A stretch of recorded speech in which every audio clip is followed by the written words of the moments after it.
This podcast is brought to you by Kiwi Design. Kiwi is the leader in Oculus Quest and VR accessories. And now you can deck out your device while supporting the podcast. The Oculus Quest 2 is a great headset, but do you ever find things could be a bit more comfortable, maybe a little safer? Well, we have the solution for you. With lens protectors, controller grips, face covers, head straps, link cables, headset stands, and so much more. And let's be real, we've all whacked our controller. You don't want to be that guy messaging Oculus support for your own mistake or waiting weeks for an out-of-stock controller. Visit the link in our show notes now to prepare yourself today. And you don't need to sacrifice comfort for cost either. Kiwi is constantly running promotions of 20, 25, and even 30% off.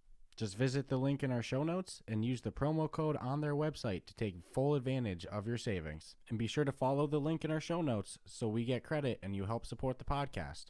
And remember, Kiwi has you covered for all your VR needs. This podcast is brought to you today by Zencastr, the company we choose to use for our interviews. I remember that first interview we had and the stress that we went through trying to find a platform that we were going to host this on. That's where Zencastr came in. With HD video recording and studio sound quality, we were able to connect seamlessly with guests all over the world. I love the fact that it's as easy as sending our guests a link, they click on it, and they're connected. With automatic post-production, secured cloud backup, and automated transcripts, Zencastr is the perfect solution for any remote podcast. If you want to make remote podcasting easy, make sure you go to zencastr.com/pricing and enter the promo code Ruff Talk VR, and you'll save 30% off your first 3 months. That's zencastr.com/pricing, promo code Ruff Talk VR. It's your time to share your story. Hey guys, welcome to this episode of Ruff Talk VR. Today we're coming at you with something a little cool, a little special today. Yeah, this is fun. Although, I'll throw a little disclaimer before we start. This is done, wholeheartedly. This is based on just our experience of what we've touched with and had access to. But this is going to be a fun little experiment we're doing. Yeah, nothing over the top serious where we're handing out trophies and, we have our panel of 20 judges and stuff like that. We got the judges of me, Stratus, and the podcast booth, Reggie. But this is officially going to be the first of several, but it's the 2021 Ruff Talk VR Awards. Yep. So we got about, this year we just wanted to keep it simple, just 5 different game categories. Yeah. Nothing over the top, maybe throughout the years as this becomes an annual thing, Yeah, every year this will build, and we'll definitely be asking for, this was kind of just something we wanted to have fun with because we've had experience to a lot of different things this past year. So yeah, and so specifically today we're going over the categories and the nominees. Yep. And then next week we'll go over the winners. But today's laying out, all the different categories and such. So the first category that we have is the obvious game of the year. Yep. Do you want to read the candidates or would you like me to? Yeah, you can read the candidates on this one. Okay. And I'll pass the next one to you. Sure. So for game of the year, our candidates are Resident Evil 4, Demeo, A Township Tale, After the Fall, and I Expect You to Die Too. Okay. That's tough. a good mix. Yeah, that's tough. Something else people should know too is we didn't, and it's cool because I like when we see some of the ones that showed up in the actual Game of the Year awards. But we worked on this together, so this isn't going to be an end result of 2 separate opinions on what I think or what Dscruffles thinks. This is going to be a consensus on what we actually both mutually agree to. Yep. And everything on the list, and pretty much what will end up being the winners of each category, is something that we've put together. So it wasn't we put together. Did I just say that? Really? It's something we worked on together to come to a mutual agreement on. So that's kind of cool to know. Yep, like I said, we got 3 judges, me, Stratus, and Reggie. Together. Yep, the panel. So that's the game of the year. So next is, I'll pass it off to you. All right, next we got Studio of the Year, where we've got Resolution Games. These are, I give us credit on these, on a lot of all the category stuff. But anyways, we got Resolution Games, we got Vertigo, we got Big Box, Pro Putt, and Shell Games. Each one of these producing out some damn good games this year. Hell yeah. That's going to be another tough category. Moving on as well, we got non-game of the year. We have Madrid Noir. We have Goliath. We have Horizon Worlds.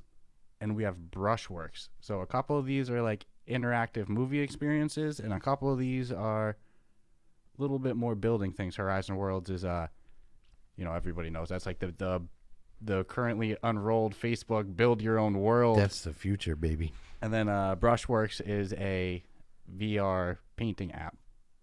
Yeah, which I absolutely love. I mean, I've loved everything, so I'll shut up. Yeah, so that's the non-game app of the year. So moving on is the next category. Next, we've got Most Improved.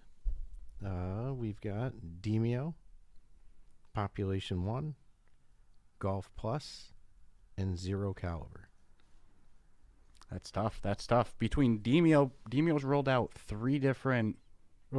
two expansions since it unrolled. Yeah. Population 1's had several seasons, the whole Kingdom Age expansion.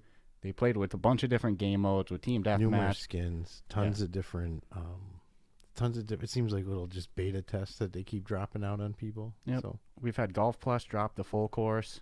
Yeah. Huge endeavors being accomplished. And this last category is this is a tough one for me. This is probably the toughest of all the categories. We're going to have App Lab Game of the Year. And they deserve it too. Yeah. I don't see any App Lab love being thrown around. No, and like I said, dude, we talked to most of the developers on this list. It's going to be very hard for me to pick one of these. This is I think they all deserve an award for how good they've done this year, but nonetheless. So that for App Lab Game of the Year candidates, we have Arcaxer, we have Squingle, we have Color Connect, we have Crisis Brigade 2, and we have Open Brush. So that's going to be pretty tough to pick from, but we have some debating to do. Yeah, no, putting together the list, putting together all of these on each of these was not an easy. There was a lot of back and forth on some different things, but I will say the App Lab one was the one where I think we both unanimously, I don't know. I think there's an underappreciated love for App Lab that we have an overappreciation for, maybe. Yeah, but this was the one category that kind of psyched me up when I saw that we both had similar thoughts on almost verbatim the way it was even written. So yeah, so the way that we did this is today we both picked a bunch of nominees, and the ones that were mutual between both of us is the ones that we moved into the final list. So it was hard to even pick, just narrow it down for the nominations, let alone, this next week we're going to have, like I said, some serious debating to do. There was even talk about us had done it on, record it and all that. But, some of for the most part, I'd say people would be pretty unimpressed and bored. But there were a couple moments where we were justifying our stances on different things. Oh, so. you're trying to say record the nominations and stuff? Yeah. Yeah. Absolutely. Same thing. I'm sure we could record the debating of how we get to the final pick, but no, better left. I'd just let her. Yeah, that might be better left for the secrets. Correct. And then we'll just roll out next week with the final winners. And again, these are only based because I am fully aware that there is a litany of games that would deserve to be on this list, may have been on this list if we had been able to experience it this year, but we just weren't able to. And, part of the biggest criteria was it had to be something that came out, obviously, in 2021. So, or had some major update or something that would make it. Yeah, in terms of most improved, that's the only exception to not coming out in 2021. All these other categories have that restriction. And that's kind of how we justified being able to have a game that's worthy of being on something, but it didn't come out in that current year. So, endeavors to the dev to keep improving their games and updating their games. Yeah, we got to give a shout out for, just because it didn't come out this year. Obviously, you can't have the whole Game Awards be about old games, but you got to have that one category that gives the shout out to the developers that are still pumping out, hard and heavy work. Yeah, absolutely. Because a great game, 2 years ago could be even a better game today. And there needs to be some sort of recognition or category for the efforts being made. And when you look at some of these categories, like Game of the Year, Resident Evil 4, that's gotten nothing but rave reviews. Like I said, Demia, though, has same thing, nothing but rave reviews, keeps pumping out heavy work. A Township Tale is a big sleeper in that list, too, because you know me, and if this is our two judges, and you heard me in that review, after the fall that's a late year candidate. That just came out a couple weeks ago, but yeah, it's a squeaker. if we had cooperative game of the year category, I think that would be the winner there. But, you know, like I said, keeping it simple this year. And then I Expect You to Die too. That's another sleeper. I feel like that game didn't get as much rave attention as I thought it would have. Yeah, that's one I think that's going to have a huge ongoing attention brought to it, more than just the year one release.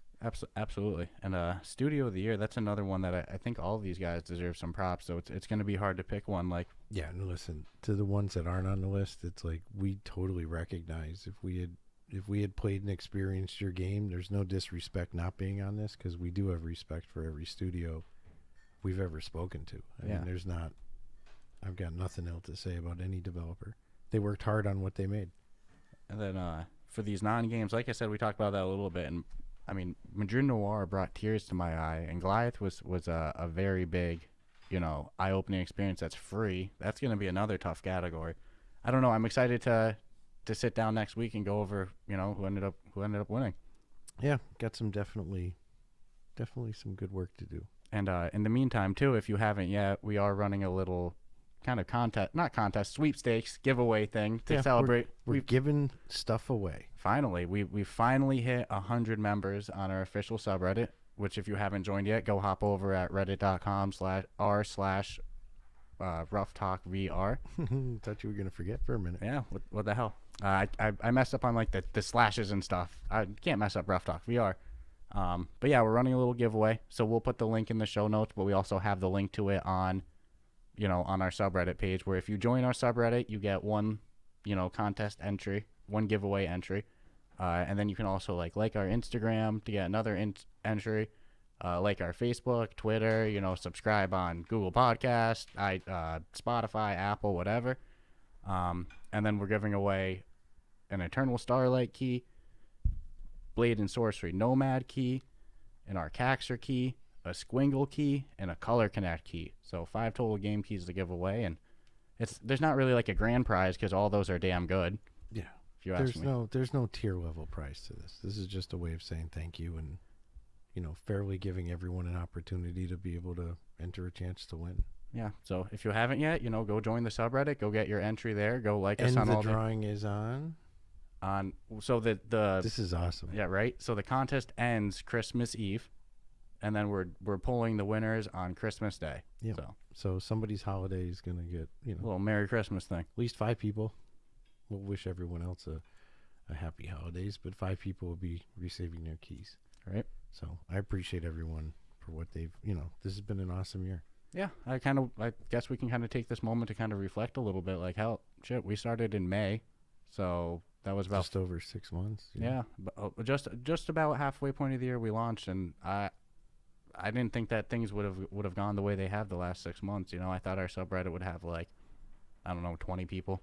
Yeah, 25. Everything has been absolutely multiplied and far exceeded my expectations. Yeah, so definitely thank you to all of our fans, all of our supporters, everybody who shows us support. It definitely makes this whole journey a lot more motivating. And how many cool people have we actually talked to in this past year too? Right, all the developers, it's an unbelievable community. It makes it very motivating. Every week I look forward to putting out next week's content.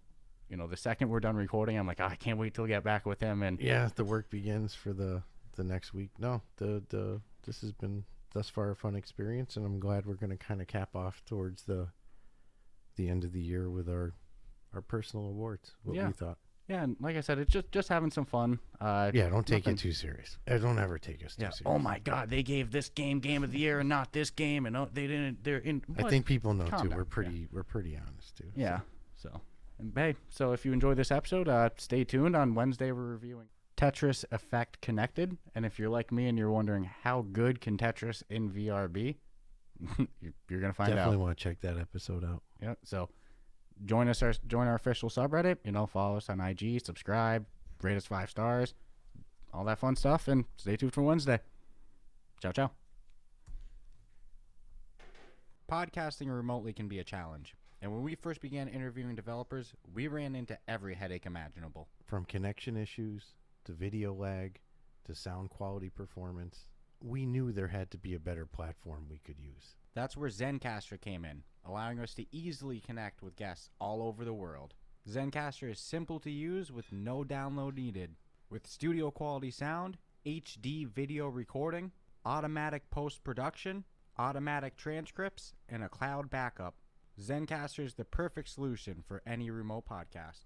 If you'd like to have the same easy experience that we did for all your podcasting and content needs, then make sure to go check out zencastr.com/pricing and enter the promo code Ruff Talk VR, and you'll save 30% off your first 3 months. That's zencastr.com/pricing, promo code Ruff Talk VR.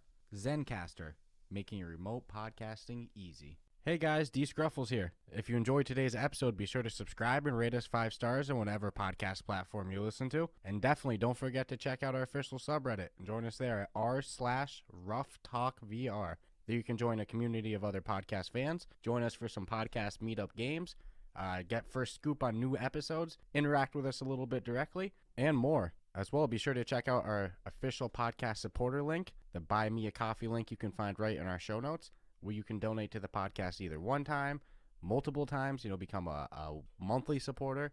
That way you can help us on our journey to make podcasting a full-time gig so we can continue to bring you more great podcasting content. As well, be sure to visit the Kiwi Design link in our show notes as well, where you can go and shop for different Oculus Quest 2 VR accessories, whether it's knuckle straps, lens protectors, face shields, whatever. Kiwi has you covered. So again, visit the Kiwi Design link in our show notes, help support the podcast, and pick yourself up some sweet Oculus Quest 2 gear.